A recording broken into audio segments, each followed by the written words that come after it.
morning and welcome to Cover 2 Cook. We are on episode 28. We're going to recap the NFL Sunday and the two Monday night football games and give our betting results. We're also going to talk about the Deshaun Watson situation with the end of it, with his injury and everything. And then talk about what's upcoming. We have two Thursday night football games, with one being NFL and one with college, and a great Friday night game. But before I get too far, let me bring on my co-host, Mr. Tim Cook. How you doing today? I'm doing good. Very exciting Sunday football, and we had like you said, we had the doubleheader. What doubleheader of Monday night football games, which went down kind of towards the end. I definitely agree. They were good games. I just didn't love the ESPN Plus. It's hard to kind of click between ESPN Plus and the other game. I mean, if it was only one game and it's on ESPN Plus, then you could watch it like Amazon on Thursday nights, where it's just on the one channel. It's only one game. But with that one, it was kind of hard to click back and forth. Luckily, I had a couple TVs, so I kind of put one on each. Yeah, I'm not a big fan of the one in case the game gets kind of out of hand. You pretty much are just turning it off instead of just flipping the channel and then coming back to it. So would you rather have two Monday night games or one Monday night game? I like the two ones. I mean, I liked it where they had it on ESPN and ABC. That way you can flip back if one's not doing very well, then you can go to the other one, and hopefully that's all really up to the league as far as getting good games. But I like it on the ESPN ABC kind of, not this ESPN Plus. Yeah, because I maybe I'm just not noticing it, but I feel like we've had a lot of double games for Monday nights. Two games on Monday night, and I just didn't know if this is maybe a foreshadow for the future. With the two games on Monday night, I don't mind it. I mean, you get an all day Sunday football, but it does kind of take away from the red zone kind of atmosphere, because you are taking one game, and then you also have a Thursday night, so you're kind of taking away from that as well. Oh, most definitely. But let's get started on Sunday. So started us off, our must-watch game was Texans versus Packers. And definitely with that game started off just a tad bit chippy, with Stephon Diggs taking on pretty much the entire Packers team before the game started. What do you think about this game? Yeah, I seen that, and I'm like, come on, man. You can't take on the whole team. It's kind of like in the movie Bad News Bears when the Tanner takes on the whole sixth grade. Come on, you can't do it. Come on. But they started off. The game started off really good. The Texas started out with the lead 3-0, and then Love to Kraft made it 7-3. The Packers punt the ball, and usually when they punt the ball, they'll tell their players to get out of the way. The Texas players, hey, they'll have a code word like hot dog or whatever. And that guy didn't hear from the Packers, and the ball hit him, and that put Texas right in business. And they went right down and scored. Mixon had a hell of a game. He had 115 yards and 2 touchdowns, But then it came down to the end. Like we said in our previous podcast, it could going to come down to the kicking. I like Fairbairn over McManus, but the Texas just let him go right down the field. I mean, Fairbairn kicks the field goal to gets the lead, and then the Packers go right down. Love's just too strong. I mean, he's got too many weapons. He's got Wicks, he's got Jalen Reed, he's got Romeo Dobbs. They just went right down the field. And McManus, ex-Denver, he's been around around the block a little bit as far as kicking. He kicks that field goal, and they win as time expired. That was actually a pretty good game. Yeah, it definitely was. They definitely got Josh Jacobs more involved in this game. I mean, that final drive, I mean, my biggest thing with the Texans is, Will Anderson jumping off sides. Like, what are you doing? Giving 5 yards when you're talking about only needing a field goal is a huge opportunity for the Green Bay Packers there. But, I mean, they had 5 starters out on the defense. It was definitely shown in this game. I mean, but it was a lot of turnovers. Green Bay, or Jordan Love had 3 turnovers, and CJ Stroud had 2. I mean, there was a lot of turnovers. Defense definitely stepped up when it needed to, but then when the Texans defense needed to step up, it didn't. And unfortunately, that sucks, because I thought the Texans had this game kind of, and then it just seemed like anytime the Texans would get an advantage, Green Bay, like you said, they have too many weapons, and Kraft isn't even their best tight end. I think they got Musgrave, and he's yeah. And then you got Christian Watson on the wide receiver. It just seems like they can just recycle wide receivers like it's nothing. But yeah, it was definitely a good game. Very, very chippy. It looked like every time that a play would end, there would be at least a little scrumble or scuffle, and so it was always a little chippy throughout that game. But definitely a great game in Lambeau. Yeah, and I think also too, C.J. Stroud is missing Nico Collins to stretch the field. I mean, he only had 98 yards of passing. I think he's really missing Nico Collins because Nico can really. He's your receiver that can stretch the field, and he's a very good possession receiver. So I think he's really missing him big time as far as getting the ball down the field.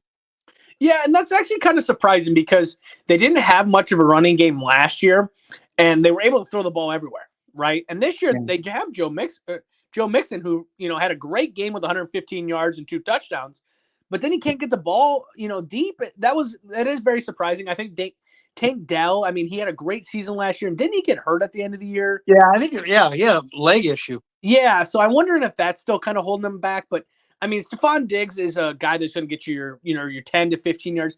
He's never. I mean, he's just not who he used to be at one point. But he's not going to be your deep threat. So you got to get Tank Dell going. You got to get some of these other guys going. But I definitely agree. Nico Collins was the deep threat, and without him, it unfortunately kind of hurts their long ball. But Joe Mixon's running the hell out of the ball. I mean, Yeah. So I just don't get where this is, and I think C.J. Stroud is a little bit of because I would definitely say that the league hasn't caught up to him, but it's one of these things where like this game, some of the interceptions were just kind of a little wild. It was a little too forced. So I would like to say that maybe just get back in your groove, but Texans get beat by 2 NFC North teams. I mean, the Vikings took them down, and now the Green Bay Packers. That NFC North, very, very scary. Yeah. I think they're going to be there. That's a division right as of right now. I mean, is a very. It's going to be I could see them getting 3 teams out of that division being in the playoffs. Well, that takes us to our game 2, which was 2 NFC teams heavyweight battle: the Minnesota Vikings versus the Lions. And real quick, I'm going to give my little 2 cents on this game, just as being a Vikings fan. The defense, the bluffs, right? The defense, when it bluffs pre-snap, unfortunately, it takes away. So when like the Lions were, because I watched the game, I watched it after watching the original time. I watched every play and then I watched it again because I was just so frustrated about how many open wide receivers there were for the Detroit Lions. And what I saw was the Detroit Lions would like audible and they would change the formation. So then you saw Vikings players pointing and I got him, and we got over here. And it just caused confusion, which then led to wide open people. I think Jared Goff had a great game. I'm not going to take away his flowers for this game. He had a great game.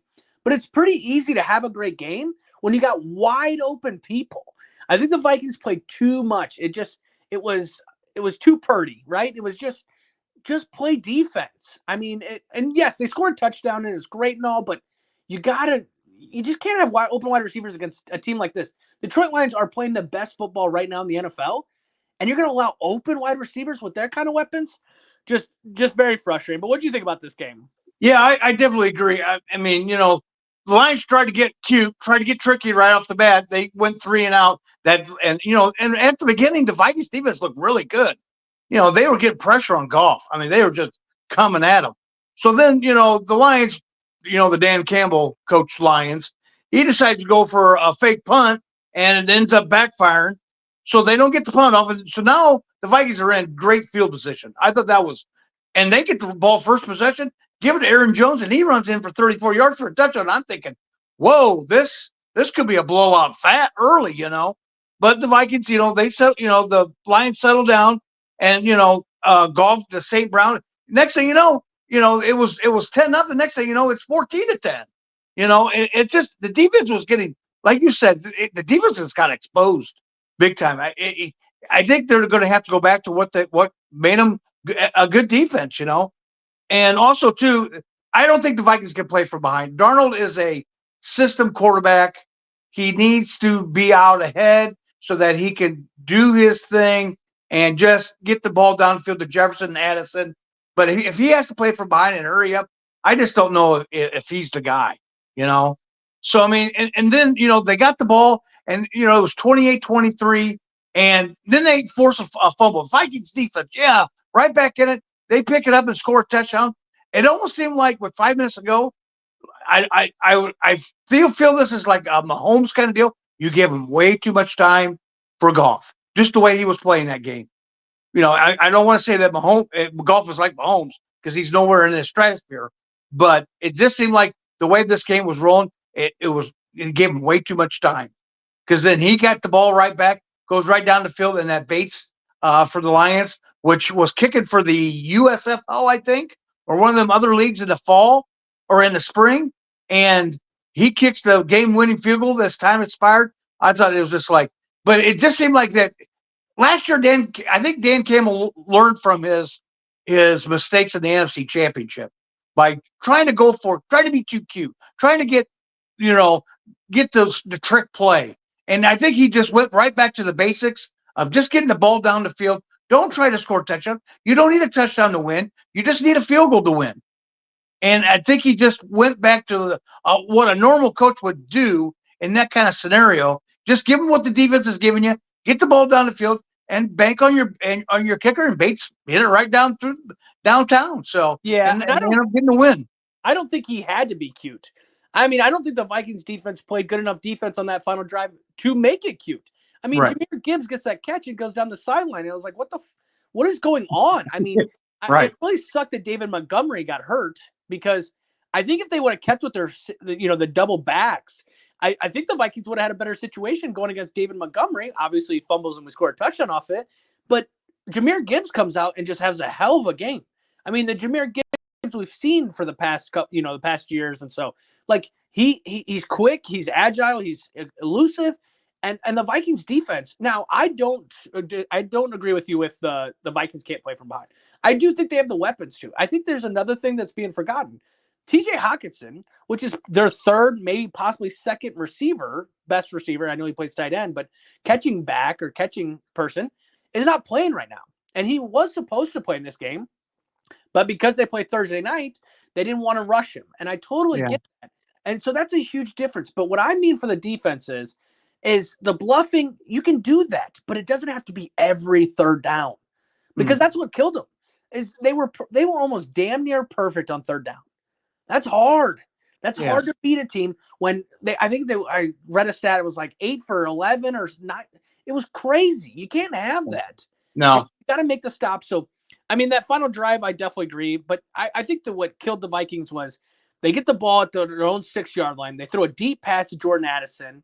Okay, here we go. You're only up 1, but you get a field goal. It changes the game. Here we go. And then they go down and they do a trick play right after this Jordan Addison when Justin Jefferson.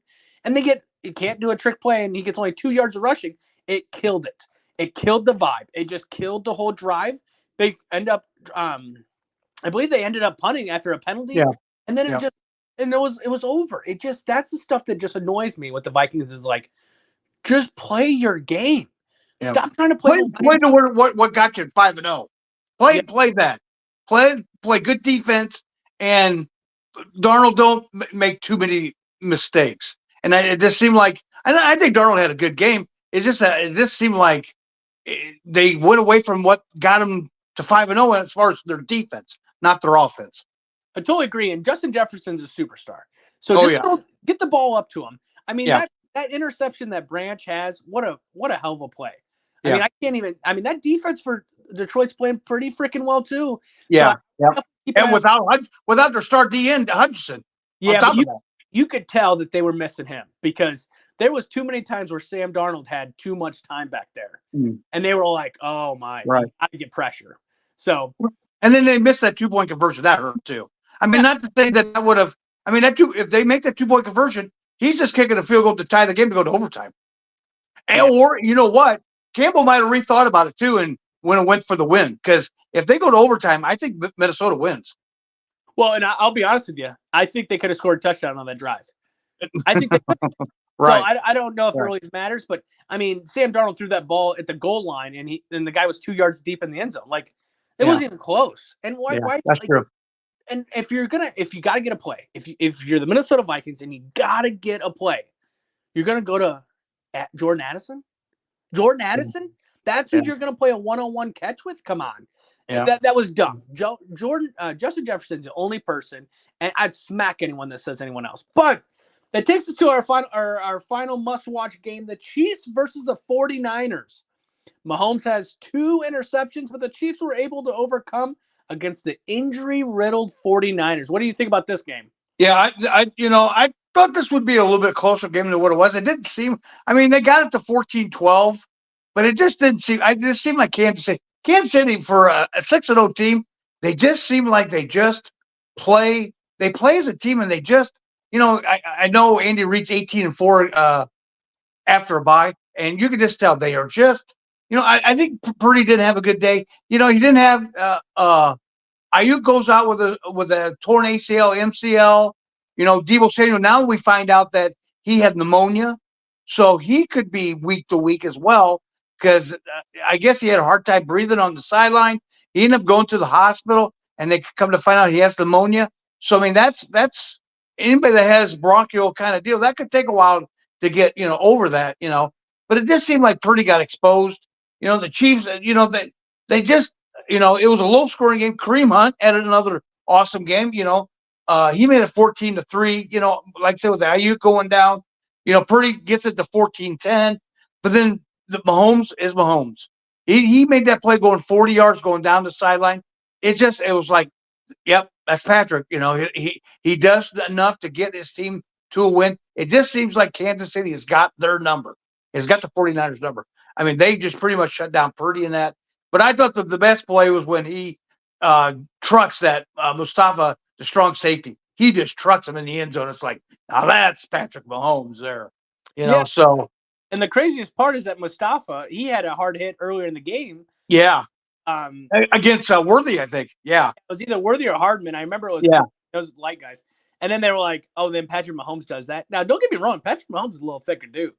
Yeah. He's got a little bit of a dad bod. Like, he's not shredded and stuff like that. But, yeah, no. And I think the hard part about the 49ers is, I mean, you can't really put this all on Brock Purdy because did you expect to lose Brock or Ayuk and Deebo? I mean, Jesus. Like, at what point do I get just like a little help? And then you lose Trent Williams at the end as well, too.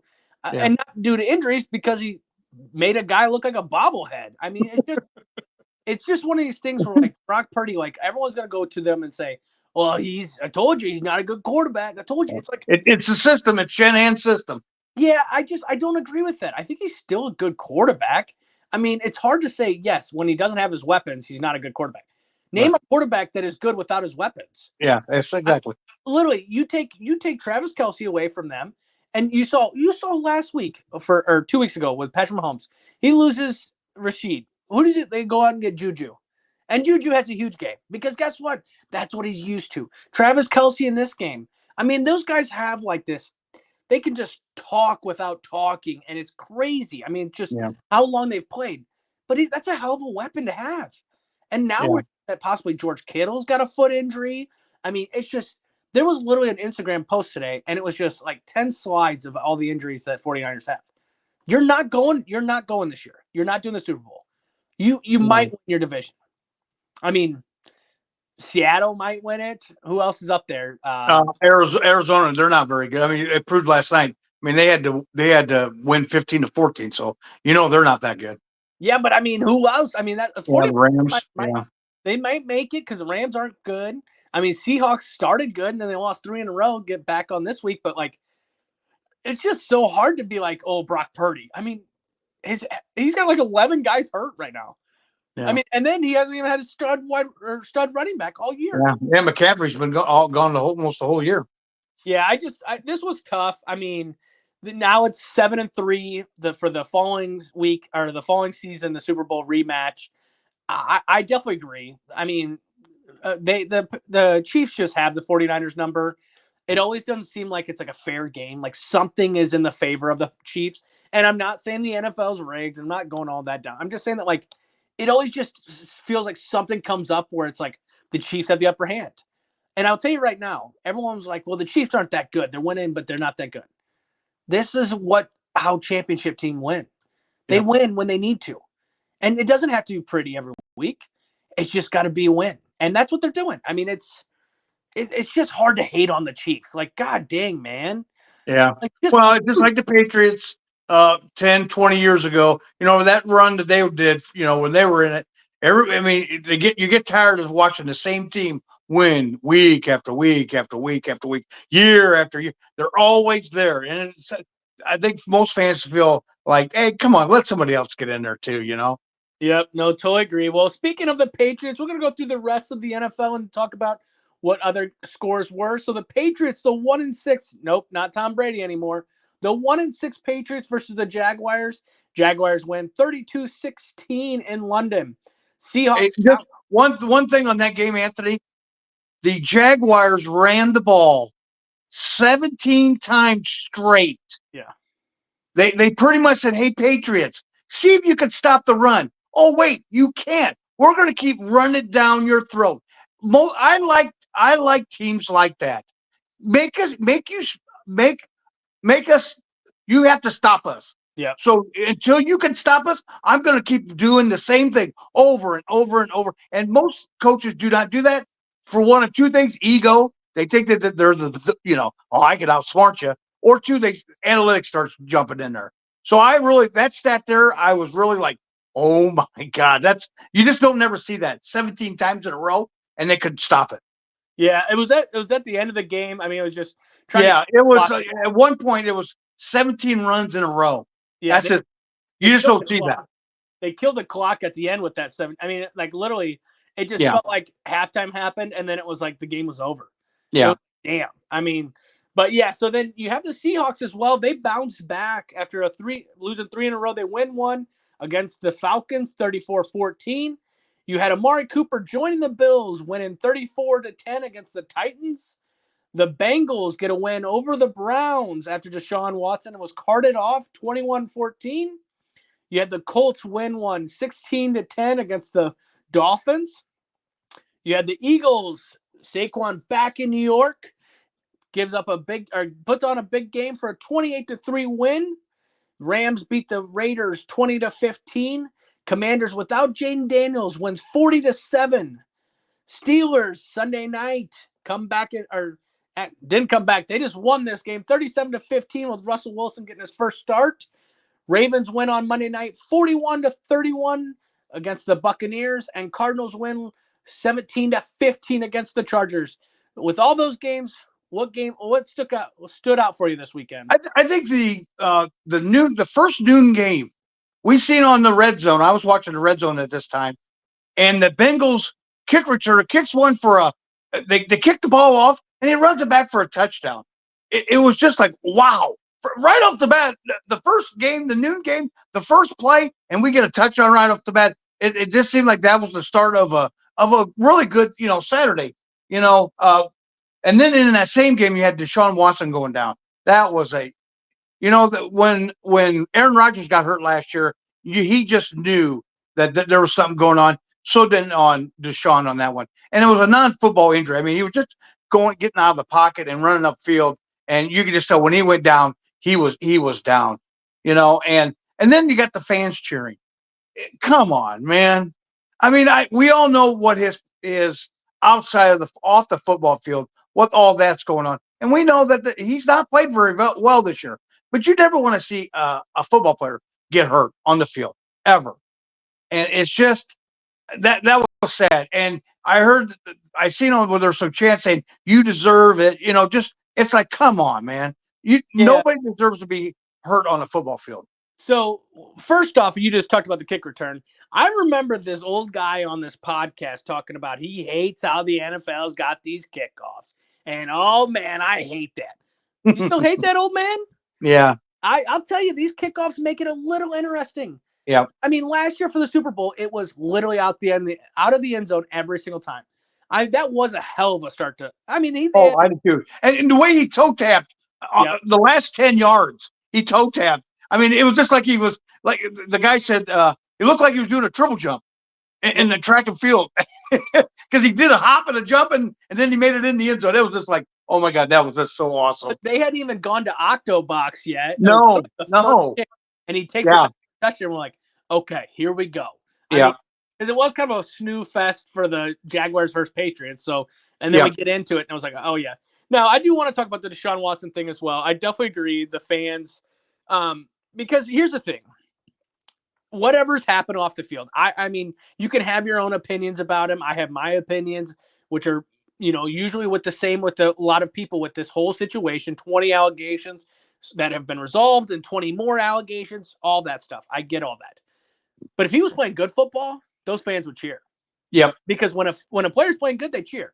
But because he's not playing good football, Yep. you want him gone. And yes, he's taking a lot of money, but that's on your ownership. Be mad at the team. Yep. Now, after the game, Jameis Winston's like, I wasn't raised that way, and I never want to see a guy get knocked down like that. I get that, Jameis. I do. He puts his life on the line. He's playing football, okay? Like, don't get me wrong. People do it for free for Division III. You get that, right? Right. People do that in high school for free. He's getting compensated a lot of money, okay? Yeah. So don't get me wrong. I never want to see a player get injured, but let's not make this guy a hero, okay? Yeah. Like, it was a bad injury. It was awful. And I hope he has a speedy recovery. I hope he can play the game again because Achilles is hard to come back from. Yeah. I don't think he's going to be in Cleveland next year, my opinion. Well, and I don't know it's a big contract. They may have to eat some of that contract, kind of like Denver did with Russell Wilson. Well, now and they're talking about, too, like how it's insured because he's not going to be playing and stuff like this. So there's all these conversations going on. But if you go to a football game and you cheer when someone gets hurt, yeah, man, there's a good place for you, and it's called hell. Because it's bullshit. It's bullshit. Yeah. You don't do stuff like that. I don't care because it was a bad look for the Browns. It was a bad look by the media because the media kind of even fueled the fire once they're talking to Jameis and they're talking to Myles Garrett, and Myles Garrett was talking. Stop fueling the fire. Like, it was just a bad altogether. Mm-hmm. But that's Cleveland right there for you. I mean, the 1-6 Cleveland Browns. I mean, it was a bad situation, but I mean, I hope for a speedy recovery. You never want to see someone get hurt like that, but yeah, just kind of crazy. But let's get into and then they bring in DTR. Yeah. And he gets hurt by he throws an interception. He gets hurt. So they bring in the backup emergency court, which this is a new rule this year. Jameis Winston, he was the emergency third stringer. And he came back in and let him right down the field. And they scored that touchdown. And then they do the onside kick. And the kicker, if you're a golfer, you know how it almost like he whipped when he hit the ball. Like when you hit a golf ball, he whipped on kicking the ball on the football, and it went like 3 yards. Yeah, no, like, how could you? This ball is so big. How can you just barely clip it and let it go 3 yards? No, he probably browned it. He probably browned the shit. Yeah, It was like Lucy just pulled the ball right up underneath of him. Yeah, definitely bad, but yes. Well, I mean, like you were talking, the Barkley had the monster game. The Dolphins had to go to emergency. Huntley got hurt, so they had to go to Tim Boyle. So I mean that was and then you had the Jets and Steelers. Boy, Russell looked really rusty coming back, but they outscored. It was 15-6 at one time, and they outscored them 31-0 in the second half. There's a lot of talk in Jets country that maybe Ulbrich is not. It's taken a little bit away from his coaching style. He was a good defensive coordinator, and maybe him being now the interim coach is taking some away from the play call, the defensive play calling. And boy, their secondary looks really bad. I know they're banged up too as well, but Sauce Gardner, he was going to be the next Darrell Green, and he's getting exposed big time. Well, I think too, eventually you got to put the blame on Aaron Rodgers. I mean, he had 2 interceptions. You eventually got to, and he did on today on Pat McAfee. He was on there. It starts with me. It starts. Well, okay. Well, you got all your weapons. They've done everything for you. They got rid of the coach. Now make something happen. And then you come out and put this kind of game up. Like, now don't get me wrong. That Steeler team's good, and Justin Fields was good, right? Like, he was good for him. But Russell Wilson's deep throw to George Pickens on the sideline, and that's exactly why they went with Russell. I mean, there was boos coming out in the beginning of that game because of how it started. But then that ball, and everyone was like, "Oh yeah," because just wasn't doing that. No, he throws more line drives where Russell kind of loops the ball into the receiver's hands, and Justin just throws it on a rope. Well, and he's not as confident to throw the deep ball, and maybe he doesn't have the arm strength. I don't know, but like he just doesn't want to take a risk like that. Where Russell Wilson, you're playing for peanuts at this level. So, I mean, just throw it deep. So I definitely agree. But how'd you do the betting this weekend? I did good. 3-0 week. I had the Cleveland given 5.5. They won by 7. They barely squeaked it out. The Chiefs money line, they won easy 24-14. And I had the Ravens last night given 3.5. And that was getting kind of close at the end, but it won 41-31. So 3-0. Woo! That away. I did not do as well as that. I ended up 1-3 this weekend. Unfortunately, with the Colts, I got the Colts giving 3. They got those 2 field goals at the end. Packers versus Texans over. I had 48.5. Just didn't happen. It got close at the end, but I think they ended up with 45. But I thought there'd be a lot more points, but I didn't expect 5 turnovers either. Eagles versus Giants. I had the over on the 42.5. What a joke. I think there was like 15 sacks in this game. It seemed like every time the red zone would clip over to them, it'd be a sack after sack. So I ended up 1-3 or 1 out of 3 this week, 1-2 this week. So if you guys are wondering, well, are you guys even keeping track? How are you guys doing betting? Stuff like this. So for college football, right now I am at 52%, 13 out of 25. Mr. Timmy Boy there, he's 56%, 14 out of 25 bets. NFL, this is where the bigger difference is. I am 10 out of 21 for a 48%. Lost a little money in the NFL. For Timmy Boy, 12 out of 21 for a 57% in the NFL. Yeah, that's what I'm talking about. Now, we're just telling you that because in case you guys were wondering if we're keeping track, how we're doing, how's it going, right? We keep track. We keep the 52%, 56 for college, 48 and 57%. So if you do want to take our advice, just bet responsibly, please. Well, that leads us into Thursday, or what's coming up this week. Thursday night, we have 2 football games, one in the NFL and one in college.